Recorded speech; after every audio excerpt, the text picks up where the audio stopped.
अस्सलाम वालेकुम वालीबाल दी शौकीन हज़रात। इंशाअल्लाह इस महीने की 29 तारीख विदर स्पोर्ट्स स्टेडियम तलागंग मैं अपनी पूरी टीम नाल आ रहा। अख्तर बलोच नाल साडा मैच है। सब शौकीन दावत है, आओ मैच देखो। इंशाअल्लाह अच्छा मैच शुरू करो। अस्सलाम वालेकुम जी, की हाल है? ठीक हो? खैर खरीयत है?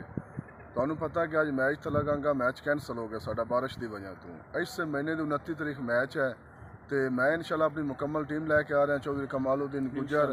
इंशाल्लाह अवाम हज़रात आओ मैच इंशाल्लाह उस अवाम याद कर सके वालीबाल होया। मेहरबानी। इंशाल्लाह चैलेंज है साडा जी बासत नूं भाई तगड़े हो के आए जोड़ के आओ इंशाल्लाह खैर उससे।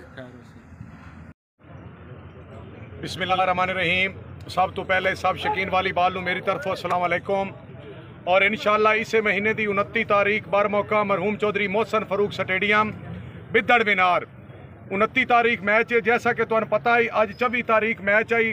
बारिश की वजह तो मैच कैंसल होया। दो टीमां आई हुई हैं मौजूद हैं। जी आवाम आई हुई तुसीं उन्हां तो चैक कर सकते हो। इंशाल्लाह इस महीने की 29 तारीख इन्हां दोवां टीमां का मैच सरदार अख्तर खान बलोच चौधरी कमालुद्दीन गुजर मुकम्मल टीम मुकाबले वास्ते चौधरी अब्दुल बासित मलिक नासिर सईद अमान ते अमान साहब और बलोच साहब दुआ घर के मुकद्दर चंगे। मौसम खराब हो गया। अवाम हज़रात 29 तारीख तशरीफ ले आओ। स्टेज ते मैं भी होसा ते जेड़ा चंगा जन होया वो जीत के निकलसी। हम कोई गुलाम है एब्सोल्युटली।